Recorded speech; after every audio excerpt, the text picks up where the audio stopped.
कल Gurjar art and culture trust द्वारा sector 6 में गुर्जर समाज में टूट रहे विवाह की चर्चा की गई। इस चर्चा का आयोजन गुर्जर महोत्सव के संस्थापक दिवाकर विदुड़ी और उनकी समस्त टीम ने किया। चर्चा में समाज के परिवारों के कुछ ऐसे खुलासे हुए जिन्हें खुद पीड़ित परिवारों ने चर्चा में बताया और उन्होंने ये भी बताया कि किस तरह हमारा समाज का रवैया बदलता जा रहा है और किन बदलावों को हमारे समाज को अपनाना चाहिए। मैं एक और चीज बताता हूँ। अब हमारी समाजी पंचायत की बात आती है। मेरी सिस्टर का मर्डर किया गया था दहेज के लिए 2002 में। मैं गांव नहीं बताऊंगा, पर मैं उस टाइम मात्र 21 साल का था। बहुत बड़ी क्षति थी हमारे लिए। मात्र 2 महीने के अंदर मेरी सिस्टर को हैक किया गया था। मैं जीता जागता उदाहरण उसका। और उसके बाद सबसे बड़ी बात जो मैं आज समाज के सामने कहना चाहूंगा कि गुर्जर समाज है, मेरा अपना समाज है, मेरा अपना परिवार है और मेरे अपने सभी लोग मेरे अपने हैं। कि हमारे जो पंचायत लेके आए थे उनमें से कुछ नेतागण थे, कुछ समाज के मुखिया थे, सरदार थे। आगे 10वें दिन आके बैठ गए थे और उन्होंने कहा था बेटी का बताओ क्या लोगे। क्या ये सच्चाई है? झूठ तो मैं झूठ बोल बता दे रहा हूँ, यही होता है। बेटी का बताओ, अरे वस्तु है चली गई, बेटी का मोल क्या है, कुछ नहीं और आ जाएगी। ये तरीका है हमारे समाज का। तो मतलब था पहले की लड़की को गिफ्ट दिया जाता था कि इन केस अगर हस्बैंड की डेथ हो जाती है तो उससे वो अपने आप को मेंटेन कर सकती है। आजकल क्या होता है, आजकल दहेज इसलिए लिया जाता है कि दहेज के साथ साथ ना सिर्फ दहेज देखा जाता है, बेटी हो गई, सुंदरता हो गई, खूबसूरती हो गई, नाम हो गया, घर हो गया, पैसा हो गया, सब चीजों को कवर करते हैं। करता हूँ कि मुझे फीस मिले ना मिले, फीस से कोई मतलब नहीं है। मेरा मकसद है उस घर को, उस परिवार को स्थापित करना, दोबारा से उन बच्चों की जिंदगी में बाहर लाना। तो ये मैं हर अधिवक्ता से, आज मेरे सामने सभी अधिवक्ता, बड़े बड़े अधिवक्ता प्रबुद्धजन, प्रतिष्ठित और स्थापित हैं, अच्छी बारों में प्रैक्टिस कर रहे हैं। क्या आप प्रण लेते हो कि इस तरह का कार्य करोगे कि सबसे पहले आप काउंसलिंग कराओगे और money is not a matter to us, matter is the life and the relations and the परिवार of the family of the aggrieved person. तो मैं एक और चीज बताता हूँ। अब हमारी समाजी पंचायत की बात आती है। मेरी सिस्टर का मर्डर किया गया था दहेज के लिए 2002 में। मैं गांव नहीं बताऊंगा, पर मैं उस टाइम मात्र 21 साल का था। बहुत बड़ी क्षति थी हमारे लिए। मात्र 2 महीने के अंदर मेरी सिस्टर को हैक किया गया था। मैं जीता जागता उदाहरण उसका। और उसके बाद सबसे बड़ी बात जो मैं आज समाज के सामने कहना चाहूंगा कि गुर्जर समाज है, मेरा अपना समाज है, मेरा अपना परिवार है और मेरे अपने सभी लोग मेरे अपने हैं। कि हमारे जो पंचायत लेके आए थे उनमें से कुछ नेतागण थे, कुछ समाज के मुखिया थे, सरदार थे। आगे 10वें दिन आके बैठ गए थे और उन्होंने कहा था बेटी का बताओ क्या लोगे। क्या ये सच्चाई है? झूठ तो मैं झूठ बोल बता दे रहा आप लोग, यही होता है। बेटी का बताओ, अरे वस्तु है चली गई, बेटी का मोल क्या है, कुछ नहीं और आ जाएगी। ये तरीका है हमारे समाज का। ये मैं अपनी एग्रीड है, मेरे लिए थोड़ी हो सकता है भावना जायजा आ जाए मेरी, पर मैं बता रहा हूँ रिश्ता टूटता है। लड़की कोर्ट में आ गई या पुलिस में चली गई, सबसे पहले क्या करते हैं, बताओ जी क्या देना है, क्या वस्तु है देना है। क्यों बोलते हो ऐसे? ये क्यों नहीं कहते कि बताओ जी कैसे ले जानी है, बताओ जी घर कैसे बसाना है, नहीं, बताओ जी क्या देना है। सबसे बड़ी जो हमारे लिए जो शर्म की बात होती है कि अपने घर की बेटी जाती है तो सारे रोते हैं, दूसरे के घर की बेटी की बोली लगाई जाती है।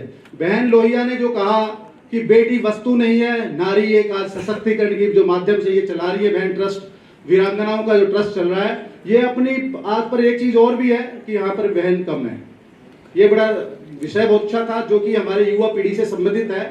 युवाओं की संख्या आज भी कम है क्योंकि हम लोग तो खुद मैरिड हो चुके हैं। मैं प्रण दिलाना चाहता था, मैं आया सोच के था कि जो युवा होंगे उनसे एक प्रण लूंगा, एक वचन लूंगा, एक शपथ लूंगा कि आप लोग दहेज नहीं लेंगे। अब किससे लेंगे?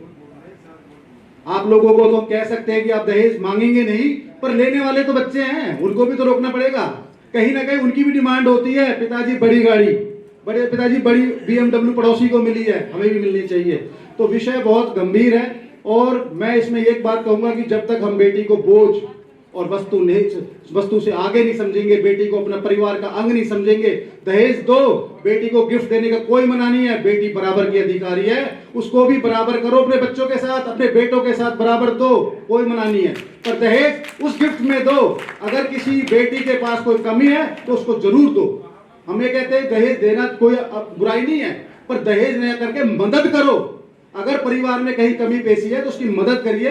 ये मेरा धन्यवाद। जो रूपी जो व्यक्ति है ना, जहां समाज में ये एक सूत्रधार बनता है रिश्तों को बनाने का, वहीं इस बिचौलिया ने एक खराबी भी करनी शुरू कर दी। यानी बिचौलिया ने इन शादियों को एक प्रॉपर्टी डीलर की तरह तय करना शुरू कर दिया कि जो जितनी अच्छी शादी कराएगा वो बिचौलिया अपना स्टेटस सिंबल भी समझने लगे इस बीच में। तो मैं समाज से एक ही बात कहना चाहूंगा कि इस बिचौलिया बने को हम लोग तब बिचौलिया बने तब अपने बीच में पड़े किसी के भी कि सबसे पहले तो हम तय करें कि बच्चों के गुण और अवगुण क्या है। आज का मौजू है, आज का विषय है विवाह के टूटने के कारण। हम इसीलिए तो बैठे हैं। डीआई साहब मेरे लिए क्या मिनट है?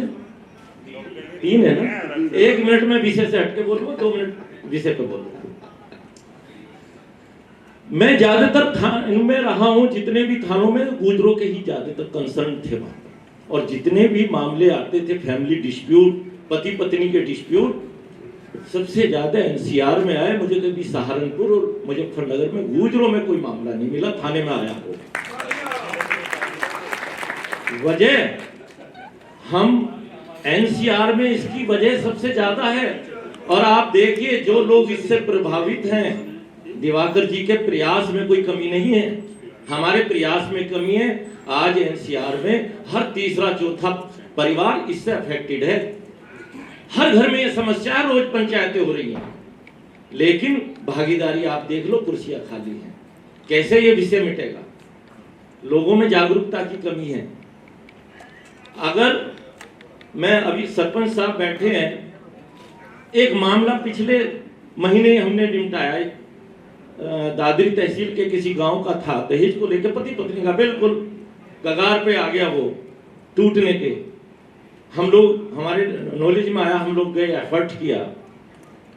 मात्र ईगो, जितने ये आपने टॉपिक दिए हैं ना, ये सारे टॉपिक कंसर्न है घर टूटने में। ईगो भी है, मिसमैच भी है, दहेज भी है, संस्कार भी है, बड़े बुजुर्गों की बात ना मानना भी है।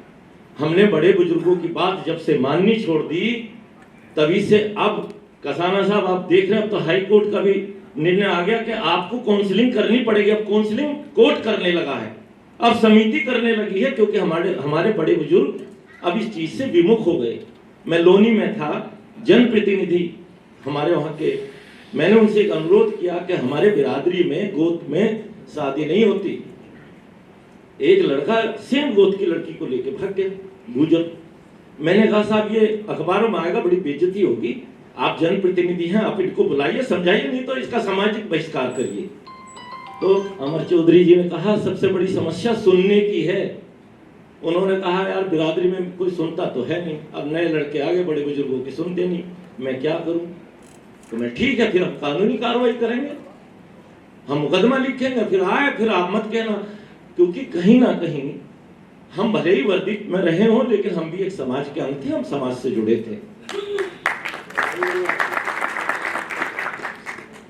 मैं ज्यादातर जितने मामले यहाँ आते थे, मैं एक ही बात, मैं ज्यादातर आपकी डिबेट सुनता हूँ, राजकुमार जी भाटी साहब, मैं आपकी डिबेट सुनता हूँ टीवी पर।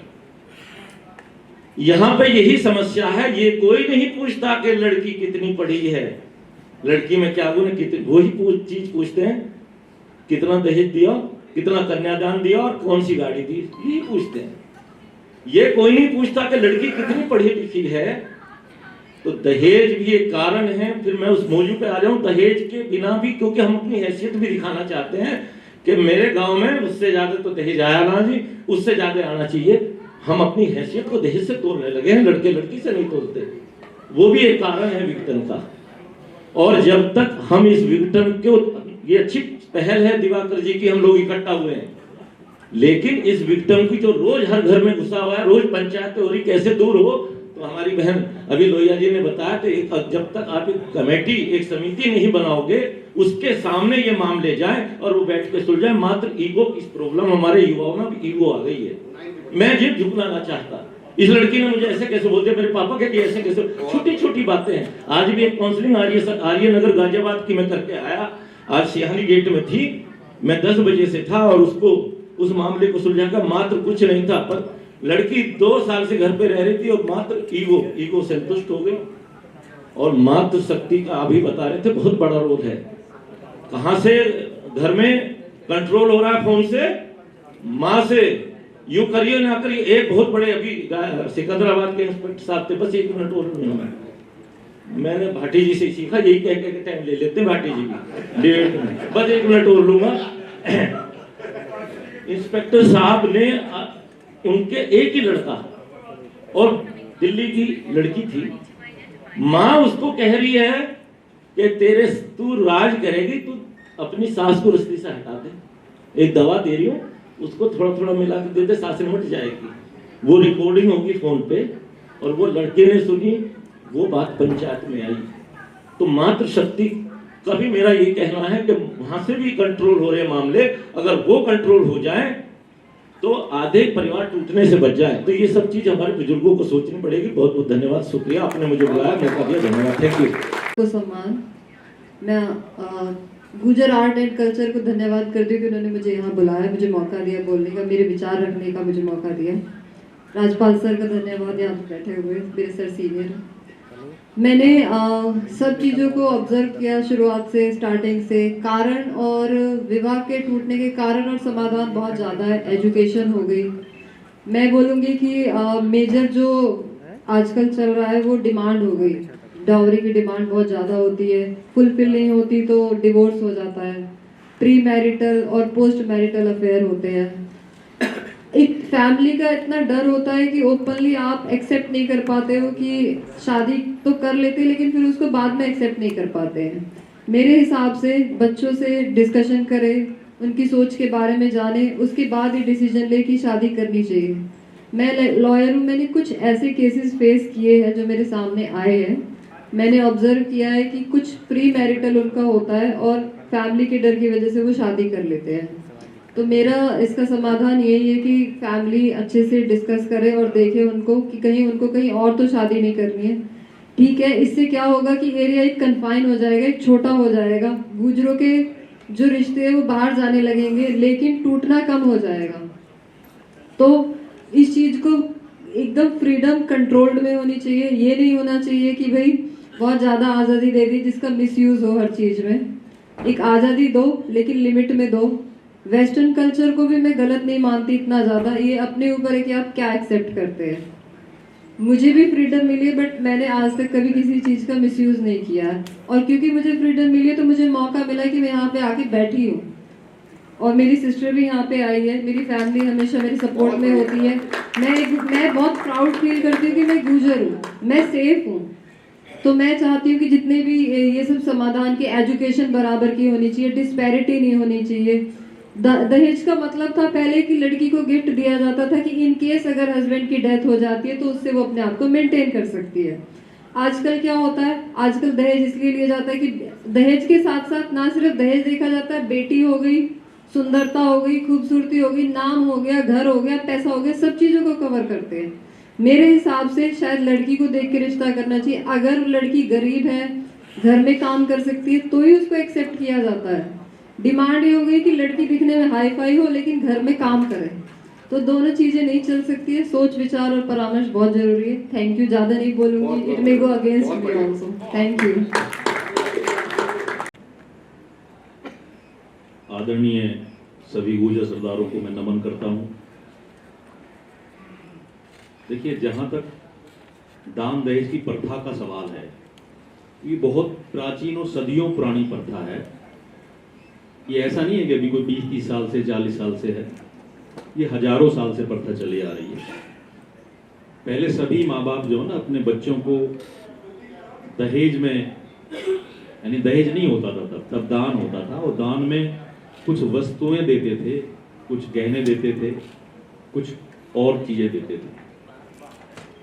परंतु धीरे धीरे क्या हुआ, इस परंपरा में बदलाव आया और उस दान की जगह, यानी दान तो दिया जाता, देखिए दो चीजें हैं, एक होता है दान और एक होता है दहेज। दान दिया जाता है स्वेच्छा से, अपनी मर्जी से देता है व्यक्ति दान, यानी जहां तक दान की बात थी तो ठीक है, कोई दिक्कत नहीं थी समाज में। परंतु जब से दहेज शुरू हुआ तब से समस्या का आरंभ भी शुरू हो गया। अब दहेज कैसे शुरू हुआ? दहेज 3 तरह के लोगों ने स्टार्ट किया। एक तो स्टार्ट हुआ ये होड़ में, यानी लोगों में आपाधापी लगी हुई है कि भाई इस भाई ने ये दिया तो मैं ये दूंगा, समाज के अमुक व्यक्ति ने ये दिया तो मैं इससे बढ़ के दूंगा। तो होड़ लग गई समाज में ज्यादा दहेज देने। दूसरे जो दहेज पैदा हुआ वो हुआ मांगने से। कुछ समाज में जो लालची लोग हैं उन्होंने अपनी मांग द्वारा दहेज को बढ़ाने का काम शुरू किया। लड़के अब खुलेआम मांगते हैं कि भाई मुझे अमुक गाड़ी चाहिए, नहीं दोगे तो मैं शादी नहीं करूंगा। तो ये समाज में क्या है, एक अभिशाप बन गया। तीसरे जो डिमांड आई, यानी लड़के ने भी नहीं मांगा, माँ बाप ने भी नहीं मांगा। माँ बाप ने तो ये कहा कि भाई हम तो 1 रुपए का रिश्ता ले रहे हैं, परंतु बाद में क्या हुआ, फर्दर विचार बदल गए। क्या विचार बदले, बिचौलिया को आगे कर दिया और उसके द्वारा मांग आपको घोषित की गई। बोला यार उसके भाई ने तो जो है ना वो शादी में वो वाली गाड़ी दी थी और इतना कन्यादान दिया था, तो तुम देख लेना थोड़ा सा इससे बढ़ के कर देना। तो ये जो बिचौलिया जो रूपी जो व्यक्ति है ना, जहां समाज में ये एक सूत्रधार बनता है रिश्तों को बनाने का, वहीं इस बिचौलिया ने एक खराबी भी करनी शुरू कर दी। यानी बिचौलिया ने इन शादियों को एज प्रॉपर्टी डीलर की तरह तय करना शुरू कर दिया कि जो जितनी अच्छी शादी कराएगा, वो बिचौलिया अपना स्टेटस सिंबल भी समझने लगे इस बीच में। तो मैं समाज से एक ही बात कहना चाहूंगा कि इस बिचौलियापने को हम लोग तब बिचौलिया बने, तब अपने बीच में पड़े किसी के भी, कि सबसे पहले तो हम तय करें कि बच्चों के गुण और अवगुण क्या है। बच्चों के गुण अवगुण देख के हम बिचौलिया बने, कुंडली देख के नहीं। यानी हमारा सारा समाज आज भी ब्राह्मणवाद को उसके पीछे पीछे दौड़ता है, गलत। तो मैं समाज से यही निवेदन करूंगा कि हम लोग गुण अवगुण का मैच करें, कुंडली का मैच नहीं।